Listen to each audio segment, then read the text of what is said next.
गुरुर्ब्रह्मा गुरुर्विष्णु गुरुर्देवो महेश्वरः गुरु साक्षात् परब्रह्म तस्मै श्री गुरवे नमः। नीलाम्बुजश्यामलकोमलङ्गम् सीतासमारोपितवामभागम् पाणौ महासायकचारुचापम् नमामि रामम् रघुवंशनाथम्। श्री सद्गुरुदेव भगवान की जय। श्री रामचंद्र भगवान की जय।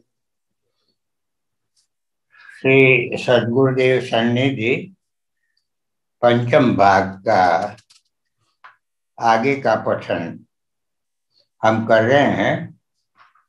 पिछले सत्र में कारोबार में मार्गदर्शन पूज्य गुरुदेव ने अपने भक्तों को दिया था। गुरुदेव इस बात का बराबर ख्याल रखते थे कि सभी भक्तों का दोनों प्रकार का कार्य आध्यात्मिक व व्यवहारिक बराबर चलता रहे, इसलिए बराबर समय समय पर मार्गदर्शन उसके विषय में भी देते रहते थे। आज के सत्र में फिर उसी बात को आगे बढ़ाते हुए गुरुदेव अपने भक्तों को कह रहे हैं कि कार्य के सिद्ध न होने में कारण है संशय और भय भ्रम।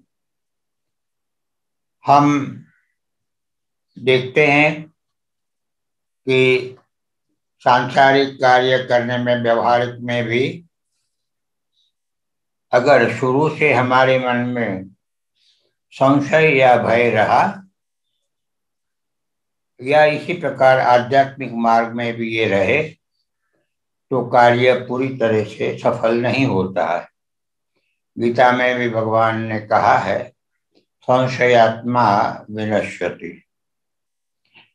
कोई भी कार्य हाथ में लेने के पहले तो अपने मन के साथ सही सही सोच समझ लो कि वह कार्य करना है या नहीं, वह कार्य हमसे संपन्न हो सकेगा या नहीं, मन को पसंद है या नहीं। इस प्रकार से विचार कर लेना चाहिए। यदि पसंद है तब फिर आगे मन के साथ सोच समझ लो कि वास्तव में वही कार्य करना है या नहीं। यदि मन कहे हाँ करना है, तब फिर अपनी बुद्धि शक्ति के साथ सोच समझ लो कि वह कार्य सही में हमसे संपन्न हो सकेगा या नहीं। मिथ्या दंभ में कोई कार्य हाथ में लेना नहीं। पहले तो अपनी सही शक्ति सामर्थ्य को समझना, पश्चात ही कार्य संपन्न करने के दृढ़ संकल्प के साथ ही कार्यारंभ करना। उत्तम प्रकार से कार्य संपन्न किया जावे तभी कार्य सिद्धि मानी जाती है। कार्यारंभ कर्म कर देने पर जैसे जैसे कार्य करना हो, यह तो ढकोसला मात्र है, किसी तरह खींचना है, कार्य सिद्धि नहीं। मैंने यह कार्य उठाया है और उसे उत्कृष्ट प्रकार से संपन्न करना ही चाहिए। इस प्रकार की समझ व जिम्मेवारी की सच्चाई हम में जागरूक रखनी चाहिए। यदि ये नहीं होगी तो कार्य सिद्धि कदापि होगी नहीं। किसी भी कार्य को उत्तम प्रकार से संपन्न करने पर ही वह कार्य किया ऐसा संतोष प्राप्त होता है कहा जा सकता है, नहीं तो बिगाड़ा ऐसा कहा जा सकता है। किसी भी कार्य की जिम्मेवारी लेने से पूर्व सोचो कि वह कार्य करने की शक्ति, योग्यता अपने में है या नहीं, कार्य करने की इच्छा अपने में है या नहीं। फिर भी यह सोचो कि जिम्मेवारी लेने के बाद मैं वह कार्य पूर्ण निष्ठा के साथ, रस व लगाव के साथ कर पाऊंगा या नहीं। जब तक कार्य संपन्न करने की तुम्हारी शक्ति, सामर्थ्य में तुम स्वयं श्रद्धा विश्वास नहीं रखोगे, तब तक तुमसे एक छोटा सा कार्य भी परिपूर्ण संपन्न नहीं हो सकेगा। कार्य चाहे कठिन हो या सरल हो, उसे साध्य करने का बल मेरे में है। ऐसी श्रद्धा के साथ कार्यारंभ करना। अगर श्रद्धा शिथिल होगी तो कार्य सिद्धि का संशय होगा। श्रद्धा अक्षुण्ण रखना भी कठिन कार्य है, सरल नहीं है। बहुत लोग जानते हैं कि भगवान ही सर्व सुख सामर्थ्य के मूल स्रोत है, फिर भी भगवान में उनकी श्रद्धा नहीं होती है। श्रद्धा न होने के कारण यह सत्य है या मिथ्या है, इसका अनुभव लेने के लिए प्रयत्न नहीं करते, और प्रयत्न के अभाव के कारण वे लोग अपने सामर्थ्य को जगा नहीं पाते हैं, प्राप्त नहीं कर पाते। सभी प्रकार के सामर्थ्य आत्म तत्व से प्रकट होते हैं। जिनको अपने आत्मबल में विश्वास है, उनके लिए कोई कार्य असाध्य नहीं रहता। किसी भी कार्य के उपस्थित हो जाने पर कायर मत बनो, किसी भी दुख आ जाने पर व्याकुल मत बनो। अगर तुम्हारे आत्मबल में तुम्हें श्रद्धा होगी तो वह कार्य सिद्ध करने का पर्याप्त बल तुम्हें प्राप्त होगा, और आए हुए दुख के प्रसंगों के अनुरूप बल भी तुम्हें प्राप्त होगा। परंतु अगर तुम केवल मुख से ही बोलते हैं हो कि मुझे मेरे आत्मबल में श्रद्धा है, तब फिर ऐसे प्रसंगों पर व्याकुलता हुए बिना रहती नहीं। किसी भी कार्य के सिद्ध न होने में कारण है संशय और भय। इसीलिए इन दोनों का त्याग करके उनके स्थान पर श्रद्धा व उत्साह की प्रतिष्ठा करके जो पुरुषार्थ करते हैं, उन्हें फल सिद्धि हुए बिना रहती नहीं है। यह ध्रुव है। कार्य को तुम पूरा कर लो, सामने से मिटा दो पूरा करके, परंतु कार्य तुम्हें अपने से दूर हटा देवे, प्रमाद आलस्य शिथिलता न जागृत कर देवे, इसके लिए खूब सावधान रहो। किसी भी कार्य के लिए दूसरों के पर आधार रखना यह आत्मविश्वास की त्रुटि बतलाता है। दूसरों के पर आधार रखना यह महान कुटिल यानी कि बुरी आदत है। छोटी छोटी बातें भी अपने नहीं कर पाते हैं। आत्मबल बढ़ाओ और अपने कार्य अपने आत्मविश्वास से पूरा करो। आत्मा सर्वशक्तिमान है ऐसा मानते हो तो फिर तुम भी सर्वशक्तिमान हो ही, इसमें शंका क्यों? शंका त्याग दो। केवल तोते के तरह बोलने भर से शक्तिमान नहीं हुआ जा सकता है। हाँ? बोलते हो वैसा मानकर श्रद्धा रखकर आचरण में उतारो, और उनका अनुभव जब तक नहीं हो तब तक श्रद्धा रखकर प्रयत्न करो। भले तुम दिन भर में बहुत कार्य करते हो, पूरे व्यस्त रहते हो, परंतु जिस समय पर जो आवश्यक कर्तव्य वह जिम्मेवारी संपन्न न करके और दूसरे अन्य कार्य करने में समय बिता देना, यह तो समय का दुरुपयोग ही है, बुद्धिमानी नहीं।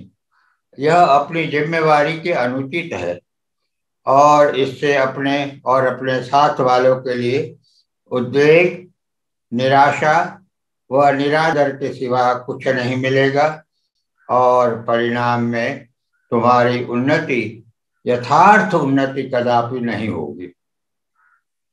कारण कि दिन भर में तुमने किए हुए सभी कार्य सही होंगे या सही तौर से ही किए होंगे, ऐसा नहीं होगा। कुछ कार्य केवल तुम्हारे अहम की वृद्धि के लिए तुमने किए होंगे, कुछ केवल जिम्मेवारी से दूर भागने की वृत्ति के किए होंगे, कदाचित कुछ कार्य सद्भावना से प्रेरित होकर दूसरों के हित के लिए किए होंगे। तब भी संभव है कि वे सही तौर से किए नहीं हो, फिर भी उसका बेहद प्रचार करके अपनी वाह वाह के नगाड़े बजाए जाएंगे। या ऐसा हुआ तो किए हुए सत्कर्म का बदला किसी प्रकार से, किसी स्वरूप से स्वयं ने ही ले लिया होगा। इसी तरह बड़ी सूक्ष्म निगाह से अपने देखोगे तो अपना सही सही स्वरूप अपने जान पाएंगे, तब तक नहीं। और तब तक अहम की वृद्धि पुष्टि करते रहोगे और कुछ नहीं। आगे गुरुदेव कहते हैं कि जीवन साफल्य के लिए क्या बातें जरूरी है।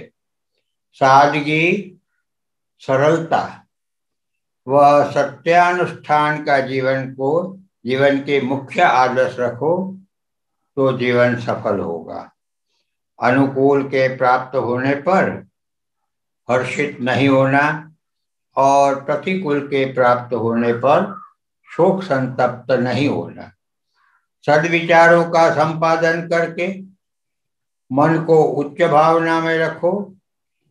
सत्य, नीति व कर्तव्य निष्ठा इतने ठोस रखो कि जीवन तेजस्वी, सफल, सुखद व मधुर हो जाए।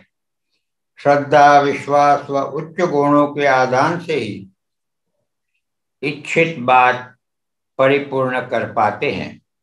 जो आज किया जाता है उसे कल पर मत छोड़ो। मनुष्य जन्म परस्पर राग द्वेष, झगड़ा, विरोध करने के लिए नहीं है, परंतु दूसरे मनुष्यों को हो सके इतने उपयोगी, उपकारी होने के लिए है।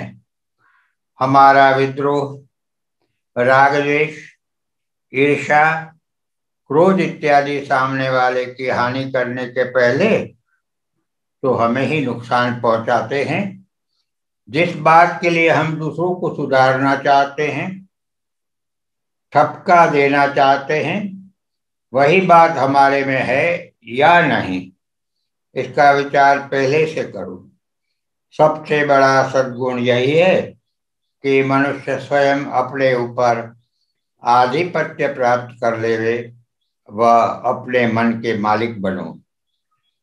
तुम अपने जीवन में अपने को प्राप्त छोटे छोटे सद्गुणों का विकास नहीं करोगे और छोटे छोटे दुर्गुणों का उन्मूलन नहीं करोगे, तब तक भाग्य व प्रसन्नता, सफलता तुम्हें प्राप्त नहीं होगे। जो दोष अपने जीवन व्यवहार में आ गए हैं, प्रतीत होते हैं, उनके मूल कारण यदि हमसे ही उद्भूत है तो उनको दूर करने के लिए स्वयं हमको ही विशेष सावधानी व पुरुषार्थ करना चाहिए ना। हमारी छोटी सी भूल को भी हमें शीघ्रता से सुधार लेनी चाहिए। भूल व दोष को शीघ्र ही दूर कर देने चाहिए। यह ध्रुव है कि जितनी देरी इसको दूर करने में लगाओगे उतनी ही अधिक प्रतिकूलता, निष्फलता या बेइज्जती हमारे ऊपर आ पड़ेगी और उसके लिए केवल हम ही जिम्मेवार है, भगवान या प्रारब्ध नहीं। हमारी इज्जत की रक्षा हम नहीं करेंगे तो फिर क्या समाज के लोग करते रहेंगे। जब हम स्वतः ही अपनी प्रतिष्ठा की रक्षा हमारे कुकर्मों के द्वारा नहीं रख पाते हैं, तब दूसरों से सम्मान पाने की आशा रखना व्यर्थ तो है ही, कुछ मूर्खता भी। हमारा सही कर्तव्य क्या है, यह समझना यही सही समझदारी है। और उस कर्तव्य को सम्यक प्रकार से पार पाड़ना, यह सद्गुण अर्थात समझदारी का प्रत्यक्ष स्वरूप व ठोस सबूत है। चाहे कितना ही अनमोल व तेजस्वी रत्न होवे, परंतु दीर्घ काल तक अंधेरे में पड़ा रहता है, तब निस्तेज और पत्थर के जैसा दिखने में आता है। इसी तरह मनुष्य के सद्गुण भी परोपकारार्थ जीवन व्यवहार के बिना निस्तेज हो जाते हैं। आत्म तत्व को भूलकर हाड़ मांस का पुतले का ही विचार किया जावे, उसे ही दिन भर देखा व समझा जावे कि यही मैं, यह मेरा, यही समझ सारे निर्बलताओं का मूल है। स्थूल शरीर के जीवन की अनित्यता सोच समझकर मनुष्य को पहले ही धर्मशील बनना चाहिए। पहले से अर्थात जब समझने लायक उम्र होती है तभी से। दैवी संपत्ति प्राप्त करने के लिए दैवी सामर्थ्य के भंडार परमात्मा का अनुसंधान करना, परमात्मा का अपने में अनुभव करने की जरूर है। यह अनुभव मैं ईश्वर अंश हूँ, अहम ब्रह्मास्मि इत्यादि पर श्रद्धा रखकर उसका अनुभव करने का अभ्यास पुरुषार्थ करते हैं तभी होता है। कल्पनातीत व यकायक आपत्ति आ जावे तब घबरा कर हिम्मत खोना नहीं, परंतु धीरज धारण करके उस आपत्ति के निराकरण का उपाय व पुरुषार्थ करना। करोड़ों अबजों रुपयों के व्यय से भी जो यश प्राप्त नहीं हो सकता है, वह यश धन के किंचित व्यय के बिना केवल सत्य, नीति व प्रेम भावना से रहने से प्राप्त होता है, जम जाता है। लोकप्रिय, सर्वप्रिय होना चाहते हो तो दूसरों के प्रति निस्वार्थ प्रेम करना सीखो। भगवान जैसा समय देवे, जो परिस्थिति देवे, उसका निर्वाह समत्व, शांति व भगवत निष्ठा के साथ करना। समय व संयोग को देखना तथा समझना चाहिए। सफलता में मुख्य दोष पुरुषार्थ का होता है, गौण दोष प्रारब्ध का होता है। समय को देखता व समझ सकता है वह सफल हो सकता है, जो देख नहीं सकता वह बेजवाबदार होते हैं। बेजवाबदार मनुष्य स्वयं दुखी होता है तथा निकट के स्वजनों को भी दुखदाई होता है। तुमने तो श्री सद्गुरु शरण लिया है, तो पुरुषार्थ यही कि आज्ञा का पालन करो, समय को देखना, फिर तद अनुकूल समझकर पुरुषार्थ करना चाहिए। इतना करो, फिर मुझे बताना कि तुम्हारा दुर्भाग्य कहाँ चला गया है और तुम्हारा सद्भाग्य कहाँ से आ गया है।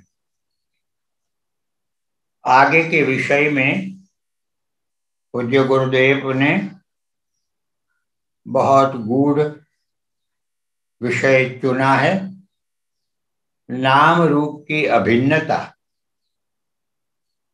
12/12/62 राजकोट में से श्री गुरुदेव आज भावनगर पधारे हैं और 13/12/62 भावनगर श्री बलवंत भाई जो चीफ मिनिस्टर गुजरात के रहे, वह पूछते हैं, प्रश्न करते हैं, श्री राम व श्री कृष्ण या श्री शंकर के जाप करने से मन की शुद्धि किस तरह होती है।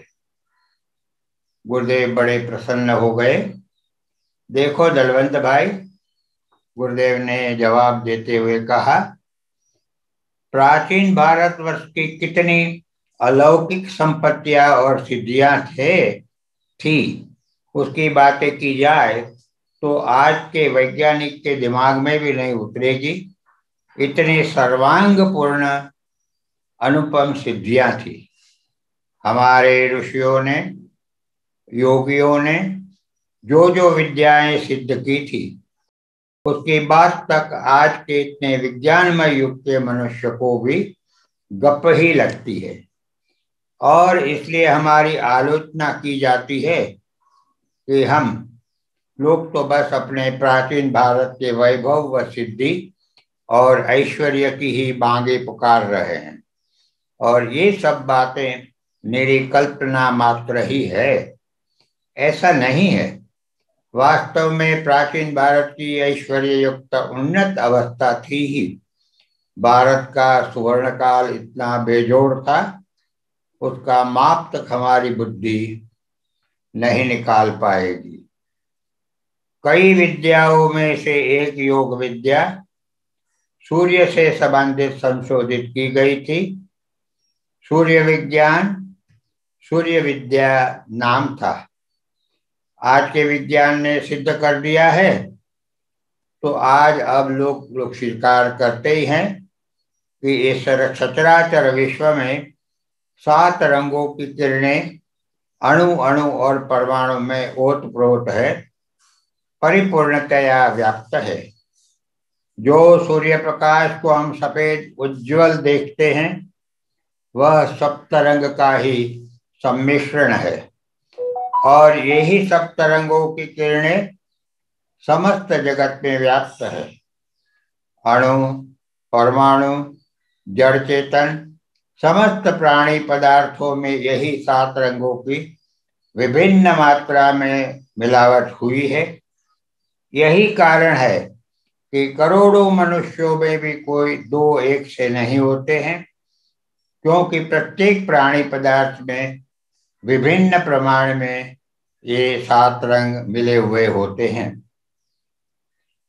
इस प्रकार प्रत्येक प्राणी पदार्थ का अपना अपना निजी अलग अलग सम्मिश्रण का निजी खास रंग होता है। मेरा जो रंग है वह आपका नहीं हो सकता है, जो आपका रंग है वह सरोज बहन का नहीं हो सकता है। इसी प्रकार एक विशिष्ट रंग श्री कृष्ण, श्री राम का और श्री शंकर का है। जो रंग जिस रूप का है, उस रूप के साथ वही रंग नाम के साथ, नाम सहित ओतप्रोत है। जैसे कि मैं कहूं, बलवंत भाई सुनो, ऐसा कहूंगा तो आपके ही नाम के आश्रित रहा हुआ आपका ही रूप मेरे सामने देखेगा अपना, अथवा यूं कहो कि आपके रूप के आश्रित हुआ आपका ही नाम मुझे प्रति उत्तर देता हुआ आपका रूप मेरे प्रति घुमाएगा। तो नाम रूप का अभेद सिद्ध हुआ ना। तो आपके रूप के आश्रित रहा हुआ वह विशिष्ट रंग भी आपके नाम से अभिन्न हुआ ना। तो फिर मैं श्री राम कहूंगा तो क्यों राम नहीं सुनेंगे। वर्णमाला में, शब्द शास्त्र में र अक्षर को अत्यंत तेजोमय स्वीकारा गया है। उसी प्रकार स, श, क यह अक्षरों में ज्यादा से ज्यादा विद्युत चुंबकीय शक्ति है, ऐसा सिद्ध किया गया है। और यह तो हमारे दैनिक जीवन में प्रत्यक्ष देखने में आती हुई बात है कि जहां तक पर्याप्त तेज प्रकाश रहता है, वहां शुद्धि, स्वच्छता, निरामय वायुमंडल रहता है। तेज और प्रकाश से मलिनता नष्ट हो ही जाती है। तो श्री राम, श्री कृष्ण के जाप से मन की शुद्धि भी हो ही जाती है। मन की शुद्धि से तन की शुद्धि भी होती है। मन की शुद्धि होती है, उस मन को हम जागृत मन कहते हैं। और जागृत मन कभी भी अपने स्थूल अधिष्ठान शरीर को अपवित्र, मलिन अशुद्ध नहीं रहने देगा। नाम रूप की अभिन्नता गोस्वामी जी ने कितनी सरलता से समझाई है। नाम रूप द्वय ईश उपाधि अकथ अनादि सुसामुझि साधि को बड़ छोट कहत अपराधु सुनि गुण भेद समुझि हई साधु। देखिए यही रूप नाम आधीन रूप ज्ञान नहीं नाम विहीना सुमिरिय नाम रूप बिनु देखे आवत हृदय स्नेह अभिषेक।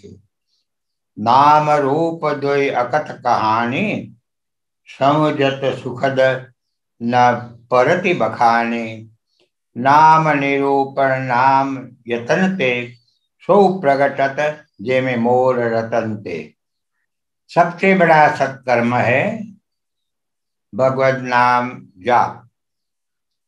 वाचिक उपांशु व मानसिक इन 3 प्रकार के जाप में वाचिक जाप सुगम से सुगम है। नियम पूर्वक बिना समझे भी किया जाता है, तब भी कालांतर में अर्थात जाप के संस्कार के परिपक्व होने पर शब्दों में आकार होता ही है। नाम से नामी का दर्शन होता ही है। नाम के प्रताप से पवित्रता होती है। समय ज्यादा लग जावे या कम होवे, यह तो पूर्व संस्कारों के ऊपर अवलंबन रखता है। नाम जाप से नामी का स्मरण रहता है, उससे नामी के रूप गुण ऐश्वर्य के विचार व भाव जागृत रहते हैं।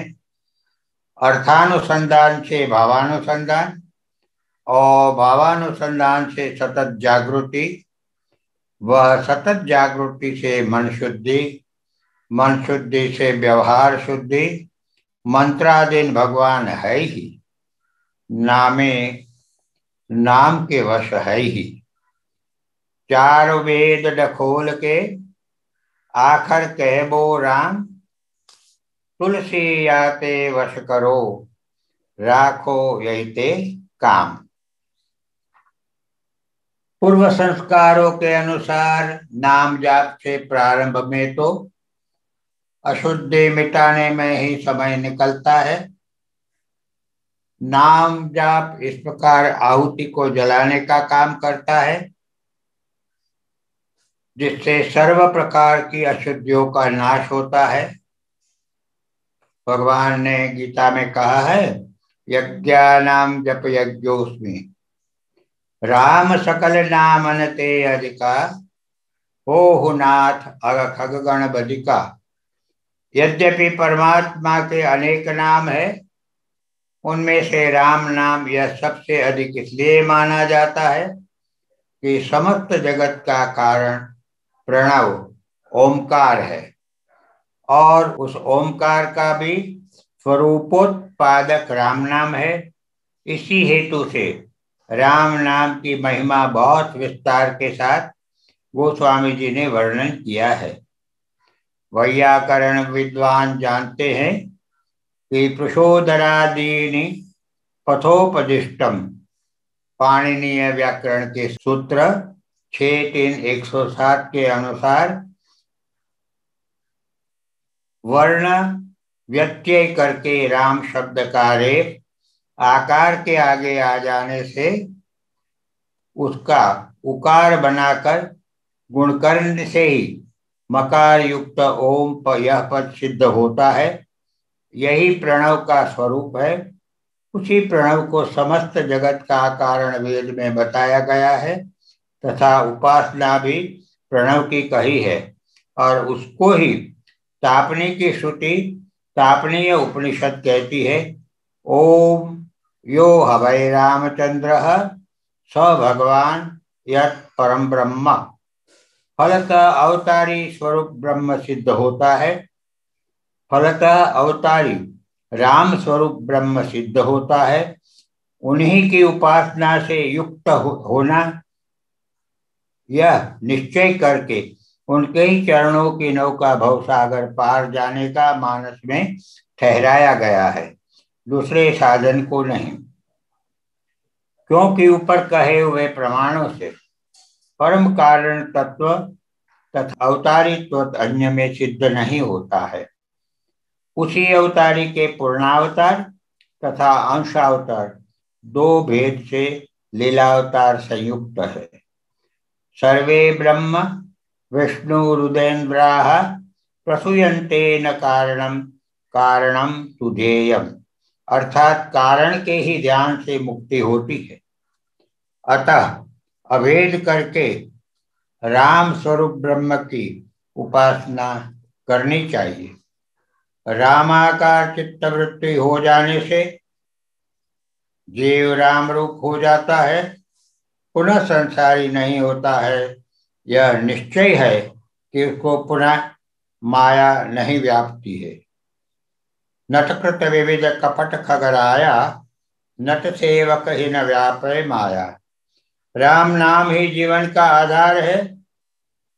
हमारे दूषित अंतःकरण के लिए राम नाम के अतिरिक्त और कोई अवलंब नहीं। यज्ञ हमारे से हो नहीं सकते, कारण की द्रव्य चाहिए, योग का अभाव है। मानसिक पूजन में भी अंतःकरण शुद्ध चाहिए।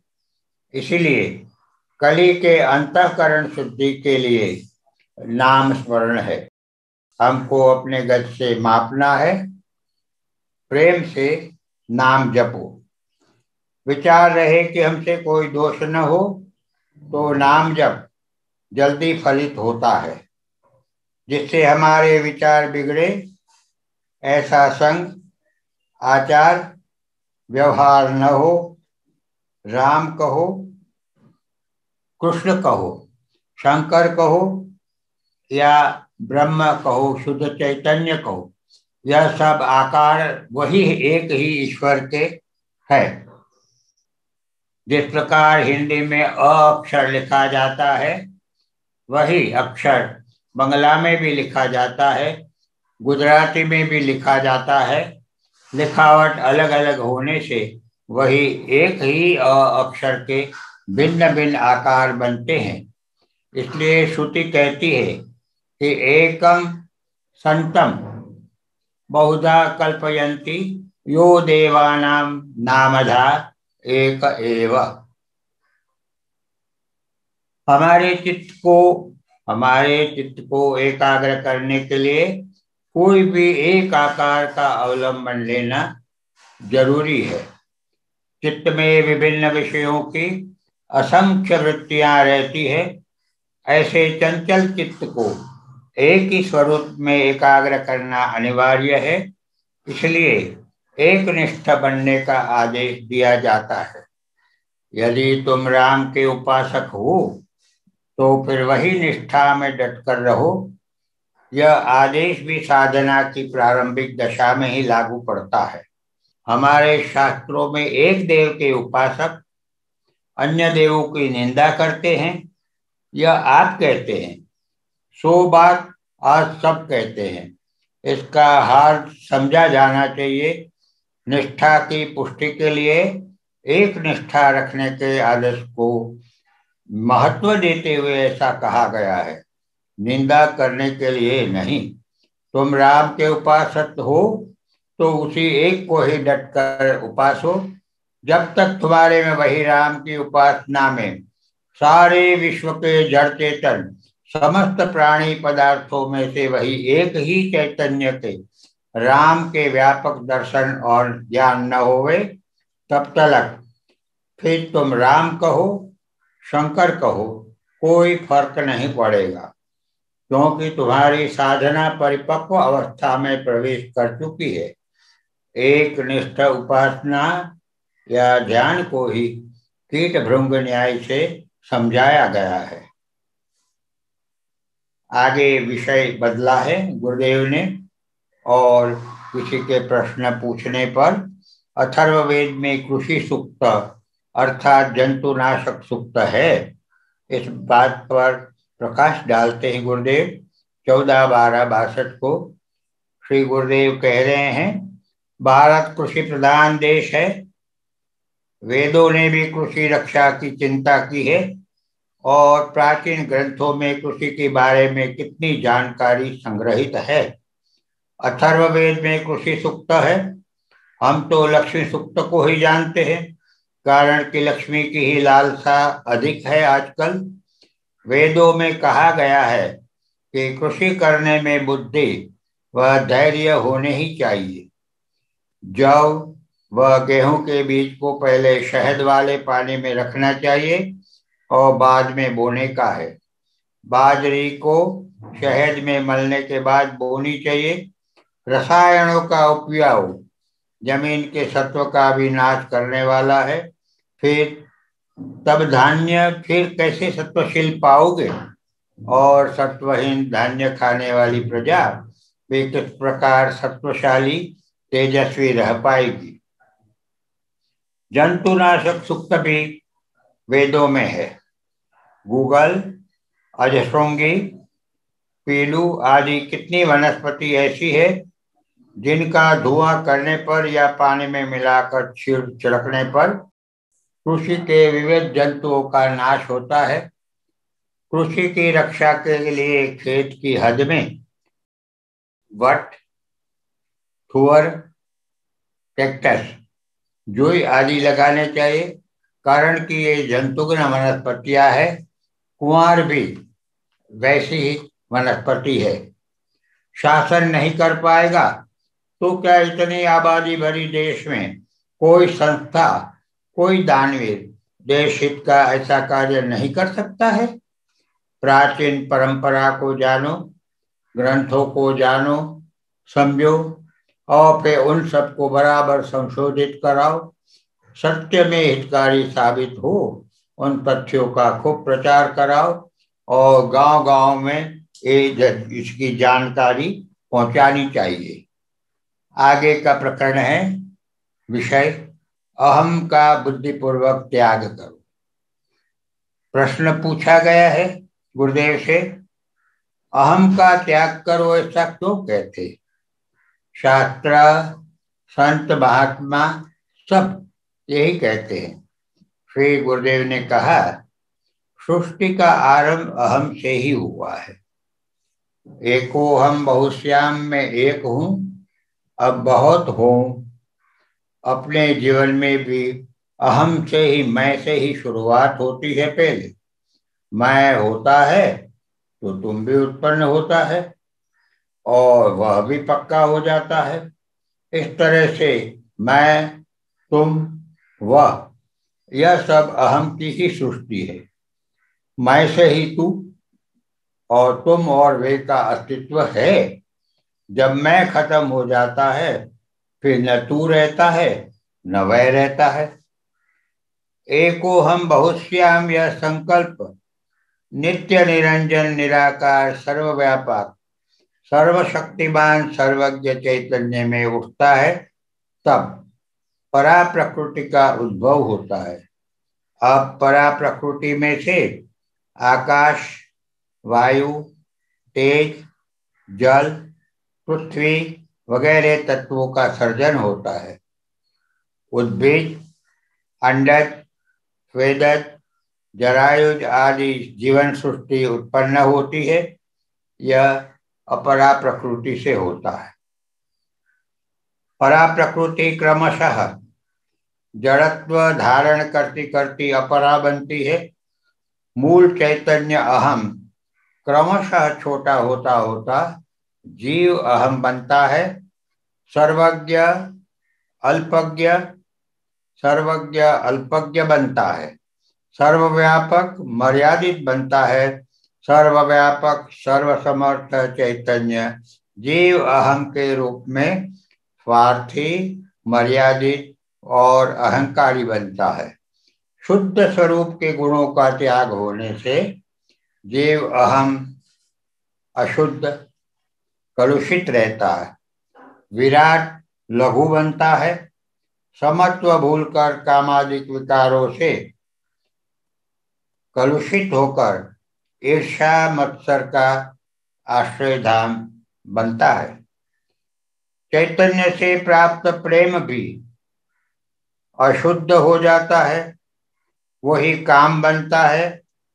इस तरह चैतन्य के मूलभूत गुण धर्म के स्थान पर चैतन्य अहम विपरीत गुण धर्म धारण करता है। जीव अहम धारण करता है, यानी कि बनता है, तब क्षमा, क्रोध में निर्ममत्व, मोह में त्याग, भोग में प्रेम, काम में उदारता, लोभ में विशालता, संकुचितता में परिवर्तित हो जाते हैं। प्रश्न पूछा गया है गुरुदेव से कि अहम मिटाने में सहायक क्या होता है? अहम मिटाने में सहायक क्या क्या है? श्री गुरुदेव ने कहा, अहम की यह सब प्रवृत्ति को देख के सीखना चाहिए, तब पता पड़े कि शुद्ध व चैतन्य कैसे जीव रूप में अशुद्ध होकर रागादिक दंडों से पीड़ित होता है। जगत में 14 अजायबी गिनी गई है, जैसे कि ताजमहल इत्यादि। इन सबसे बढ़कर आश्चर्य कराने वाली अजायब चीज है तो खुद मनुष्य है। उसकी महान आश्चर्यकारी बात यह है कि हर एक मनुष्य दूसरे मनुष्यों के संबंध में जितना जानता है, उससे आधा भी खुद अपने को नहीं जानता। ये अहम का प्रभाव तो देखो, सोचो और समझो। जीव को जब तक खुद का नहीं सोचता है, तब तक मन उसको नचाता रहता है। जीव का मन कितना नाच नचाता है। मन कैसे कैसे घृणित कार्यों में जीव को प्रेरित करता है और परिणाम में जटिल बंधनों में फंसाता है। सीढ़ी से उतरते उतरते हम आखिरी सीढ़ी पर आ जाते हैं। तब ऊपर देखोगे तो मालूम पड़ेगा कि हम कितने नीचे उतर आए हैं। तब फिर ऊपर चढ़ना होगा, तो नीचे से ही सब सीढ़ी चढ़ने का प्रारंभ करोगे तो ही सीढ़ी के ऊपर तक पहुंच पाते हैं। अपने अहम की सब प्रवृत्ति देखना सीखोगे तो एक के बाद दूसरी सीढ़ी चढ़ना प्रारंभ कर पाओगे। मन की सब प्रवृत्ति अहम से ही हो रही है। दृष्टा की दृष्टि से बिल्कुल तटस्थ भाव से तुम तुम्हारे मन पर निगाह रखकर मन की संपूर्ण प्रवृत्ति देखो तो ही तुमको मन की अहम की प्रवृत्ति साफ साफ दिखाई पड़ेगी। बस एक बार तुम देखने लगे तो फिर अहम निकलने लगेगा, मन का जोर कम पड़ने लगेगा। बुद्धि पूर्वक अहम को मिटाने में सर्वप्रथम तो तुम किसी से भी राग, द्वेष, ईर्ष्या मत करो। किसी के सुख, आनंद, वैभव को देखकर चित्त में जलना या खिन्नता न हो, इसका पूरा ध्यान रखो। अपने प्रति के राग, द्वेष, ईर्ष्या के सामने तुम उदारता व त्याग का आदर्श चरितार्थ करो। इसके लिए चित्त में करुणा का भाव बढ़ाओ। तुम्हारे तरफ किसी की नफरत, घृणा हो, तुमसे भले कोई राग, द्वेष, ईर्ष्या करते हो, तो उससे तुम विचलित नहीं होना। मन में क्षोभ, उद्वेग या झुंझलाहट न होवे, इस पर पूरा ध्यान रखना। कारण कि इनके होने पर परिणाम में प्रतिकार की भावना जोर पर करती है। इसलिए पक्का निश्चय कर लो कि अब मैंने जीवन पलटा है। अब मेरे मन के ऊपर उद्वेग, द्रोह, विरोध इत्यादि का कोई भी नए संस्कार को स्थान नहीं देना है। इसके लिए ध्यान में रखना कि किसी के भी साथ विवाद में मत पड़ो। कोई कहे कि ऐसा ही है तो कह दो कि हाँ भाई, तुम कहते हो वैसा ही है।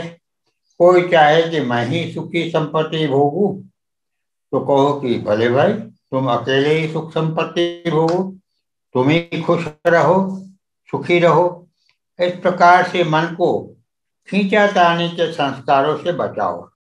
परिणाम में नए नए संस्कार संचित नहीं होंगे और अहम टूटने लगेगा।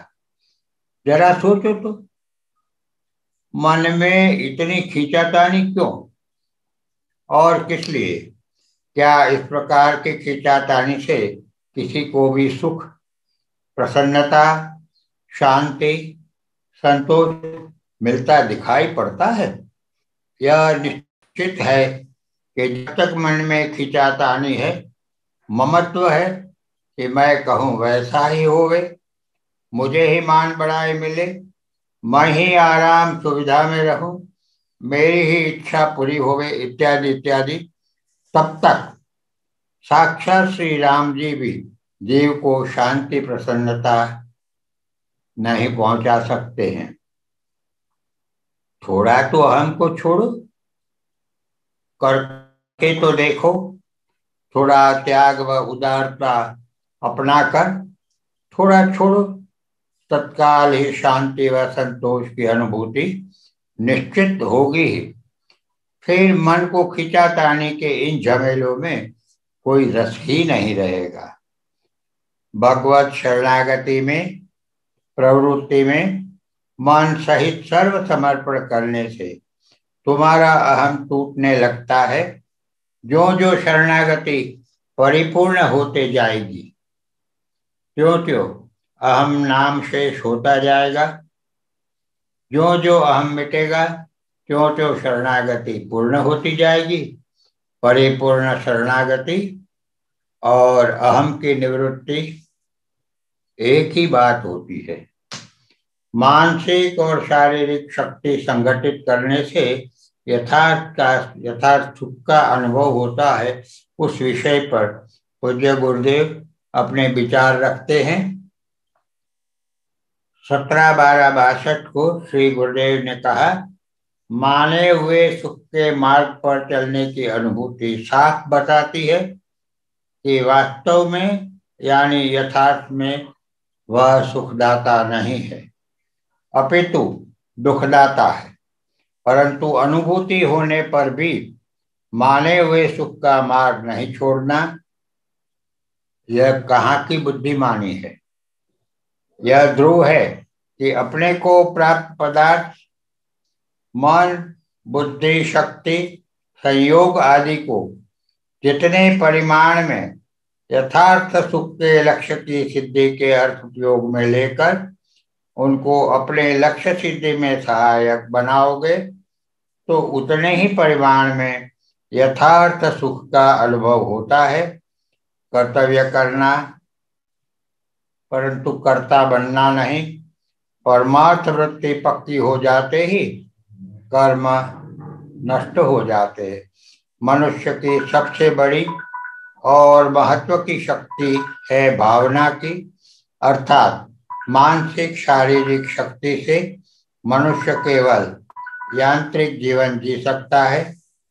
अर्थात शारीरिक शक्ति से मनुष्य केवल यांत्रिक जीवन जी सकता है। देखता हुआ भी अंधा, सुनता हुआ भी बधिर और इसी प्रकार सभी इंद्रियों की शक्ति का उपयोग करता हुआ भी मानव का जीवन नहीं होता है, केवल शरीर का जीवन होता है। जबकि मानव का जीवन तो तभी हो पाता है जब शरीर और मन का समतोल सप्रमाण मिलन हो। शारीरिक पूर्तियों में, खाने पीने में, हरने फिरने में, हंसी रुदन में, मारने पिटने आदि में शारीरिक शक्ति जहां तहां बह रही है। मन की शक्ति को शुद्ध करना, संगठित करना, शारीरिक शक्ति जहां तहां बहने नहीं देना प्रथम कर्तव्य है। मनुष्य हमेशा आशा व परवार मनोरथों में फंसा हुआ रहता है, कर्म से बंधा हुआ रहता है और क्षण क्षण होता रहता आयुष क्षय वह देख नहीं पाता है। यहाँ गुरुदेव के इस अमृत पठन वाणी के अमृत पठन को यहाँ विश्राम देते हैं और कल के सत्र में प्रारब्ध की प्रतीक्षा नहीं करो, पुरुषार्थ करते रहो। उस विषय पर